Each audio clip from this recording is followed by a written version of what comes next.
कि एक आदर्श अध्यापक कैसा हो। जब एक आदर्श अध्यापक होगा तो एक आदर्श विद्यार्थी का निर्माण होगा, और आदर्श विद्यार्थी का निर्माण होगा तो एक आदर्श राष्ट्र का निर्माण होगा। अध्यापक एक साधारण मनुष्य नहीं है, अध्यापक राष्ट्र निर्माता है। अध्यापक इस राष्ट्र का निर्माण करता है। आज इस राष्ट्र में तमाम जितनी भी पद है, उस पद पर सृजित जो व्यक्ति बैठा है वह उस गुरु की देन है। तो बात करते हैं, आज कक्षा में गुरु का स्थान विचारणीय है। जब एक अध्यापक स्वयं को अनुशासन में, मर्यादा में, विचारों में, शब्दों में बांध कर रखता है तो उसका विद्यार्थी उसी के अनुरूप कार्य करता है। विद्यार्थी को जो सिखाया जाता है, जैसा सिखाया जाता है, उस प्रकार वह विद्यार्थी अपने जीवन में आगे की ओर बढ़ता है। हिंदी में एक दोहा चलता है जिसके अंदर अध्यापक को कुंभकार माना है, कुम्हार माना है, और विद्यार्थी को एक कच्चा घड़ा माना है। जिस प्रकार एक कुम्हार घड़े के अंदर हाथ डाल के एक हाथ अंदर डालता है, एक हाथ बाहर डालता है, और फिर उस घड़े का निर्माण करता है। जो अंदर हाथ डाला हुआ है वो इसलिए डाला है ताकि जो घड़ा है उस पर कोई गहरी चोट ना पड़े।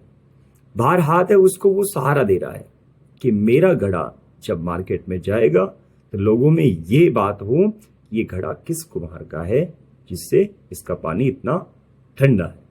इसी प्रकार एक अध्यापक जब कक्षा में विद्यार्थियों को पढ़ाता है तो वो उसी के अनुरूप पढ़ाता है कि जब ये विद्यार्थी जीवन में आगे की ओर जाएगा, जब ये लक्ष्य को भेदेगा, तो इस पूरे राष्ट्र में ये बात आएगी कि ये उस अध्यापक का विद्यार्थी है।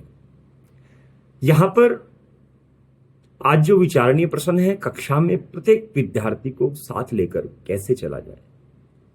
कक्षा के अंदर सभी विद्यार्थी अपने अपने अनुभव को लेकर बैठे हैं, लेकिन अपने अनुभव को, अपने ज्ञान को वो बाहर निकालने में असमर्थ होते हैं। अब जो बाहर निकालने वाला व्यक्ति है वह अध्यापक है। अध्यापक जिस व्यक्ति को, जिस विद्यार्थी को जैसा चाहे वैसा बना सकता है। बस बात है तो सिर्फ उस व्यक्ति के, उस विद्यार्थी के हुनर को जगाने की। जिस प्रकार मैं बात करूं रामचरितमानस के 5वें कांड सुंदर कांड की, अगर हम प्रथम पंक्ति को पढ़ते हैं तो पंक्ति आती है, जामवंत की वचन सुनाए, सुनी हनुमंत हृदय अति भाए। जब हनुमान जी समुद्र के पास बैठ गए थे और उन्होंने सोचा कि मैं समुद्र को लांघ नहीं सकता, तो जामवंत जी ने हनुमान जी के कंधे पर हाथ रखा और कहा कि हनुमान, तुम्हारे अंदर तो असीम अपार शक्ति है, तुम समुद्र को लांघ भी सकते हो और समुद्र लांघ करके लंका में जाकर मां सीता का पता लगाकर वापस आ सकते हो।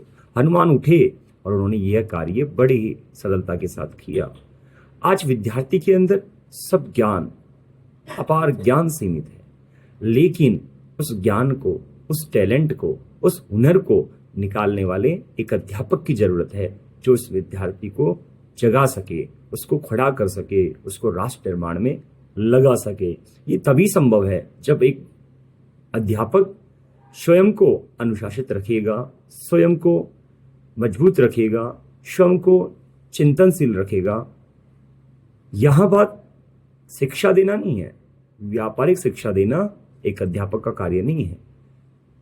अध्यापक का विद्यार्थी को नैतिक शिक्षा, भावनात्मक ज्ञान, संवेगात्मक ज्ञान, विकासशील ज्ञान, हर तरह का ज्ञान विद्यार्थी को देना चाहिए।